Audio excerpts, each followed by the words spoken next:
长期咳嗽和胃食道逆流是现代社会中常见的健康问题，两者的关联性常常被忽视。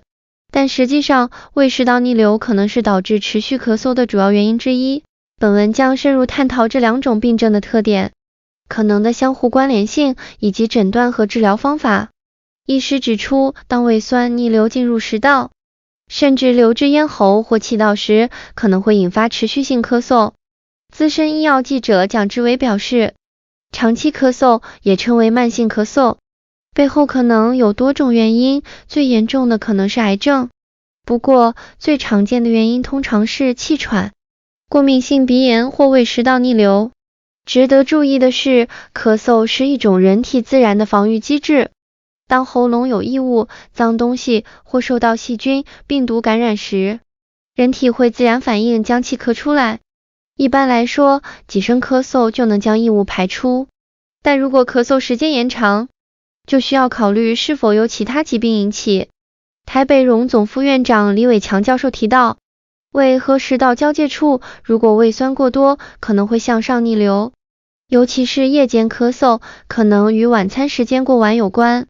魏先生因持续咳嗽约3年，且半夜经常急咳，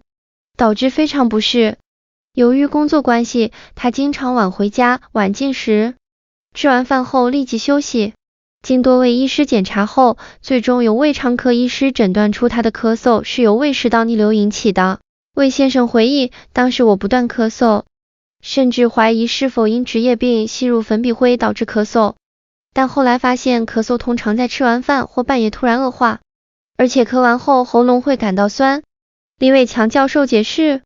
有时病人会感到声音沙哑，早上起床时肚子胀，甚至有口臭。许多患者因这些症状就诊，并排除了肺部及呼吸道问题后，我们怀疑可能是胃食道逆流导致。台北荣总胃肠肝胆科主任罗景全教授补充，有些病人在服用胃酸逆流药物后症状有所改善，但也有些病人的症状并未改善。大多数的咳嗽，无论是由胃食道逆流还是肺部问题引起，通常在夜间更为严重。药物治疗后，一些患者的咳嗽会得到缓解。台北荣总副院长侯明志教授也指出，逆流性食道炎患者中，有些会以咳嗽作为表现，因此在经过多科检查后，若排除其他问题，可以来肠胃科检查是否为逆流性食道炎，甚至进行更深入的检查，确诊是否有胃酸逆流。蒋志伟记者总结，长期咳嗽的常见原因包括鼻涕倒流、气喘、胃食道逆流、支气管炎、感染后的持续性后遗症等。如果患者曾患有肺炎或流感等严重感染，即使痊愈后也可能持续咳嗽，或呼吸道可能会持续发炎一段时间。侯明志教授建议，针对久咳不愈的患者，可视情况将其作为胃食道逆流来处理，例如减肥、避免油腻饮食、不过度饱食、晚餐后不立即躺下休息等，都能减轻胃食道逆流的症状。此外，睡前避免喝牛奶，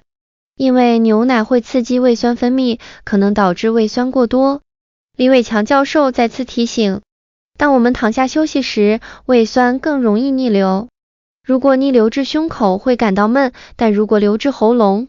可能会刺激咳嗽，甚至影响鼻咽和耳朵的感觉。这与个人体质和胃食道逆流的严重程度相关。千万别轻忽长期咳嗽，超过2周的咳嗽都不正常。随着台湾医疗技术的进步，